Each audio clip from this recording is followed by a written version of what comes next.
चूड़ा बलम, चूड़ा बलम, चूड़ा बलम। 5 किलो देवघर के पेड़ा बलम, पेड़ा बलम, देवघर के पेड़ा बलम, पेड़ा बलम। बाबा मनई ह जलवा चढ़ई ह करिह न कवनो बखेड़ा बलम। बाबा मनई ह जलवा चढ़ई ह करिह न कवनो बखेड़ा बलम। अरे करिह न कवनो बखेड़ा बलम, करिह न कवनो बखेड़ा बलम। लादी है यारवा चूड़ा बलम, लादी है यारवा चूड़ा बलम। 5 किलो देवघर से पेड़ा बलम, लादी है यारवा चूड़ा बलम। 5 किलो देवघर के पेड़ा बलम, लादी है यारवा चूड़ा बलम। 5 किलो देवघर के पेड़ा बलम।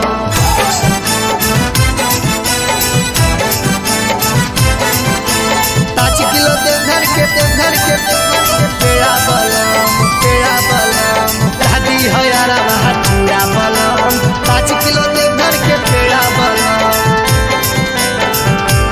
पेड़ा बलम, पेड़ा बलम। देवा घर के चूड़ी लहठी राजा ले आई हा।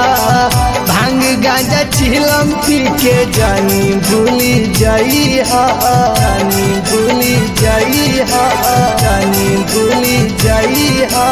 देवा घर के चूड़ी लहठी राजा ले आई हा।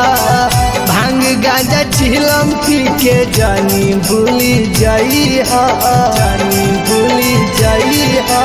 बोलबम जइहा बाबा मनइहा डाल दिया रोड पर डेरा बलम। बोलबम जइहा बाबा मनइहा डाल दिया रोड पर डेरा बलम। हाँ डाल दिया रोड पर डेरा बलम, हाँ डाल दिया रोड पर डेरा बलम। लादी है यारवा चूड़ा बलम, लादी है यारवा चूड़ा बलम। 5 किलो देवघर से पेड़ा बलम, लादी है यारवा चूड़ा बलम। 5 किलो देवघर के पेड़ा बलम।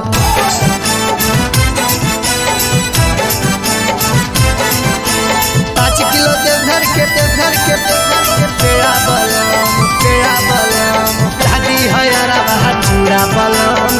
5 किलो देवघर के पेड़ा बलम, पेड़ा बलम, पेड़ा बलम। फुआ दीदी मामी मौसी सब के बुआई, गाँव टोला चूड़ा पेड़ा बोलबम के बटाई, बोलबम के बटाई, बोलबम के बटाई।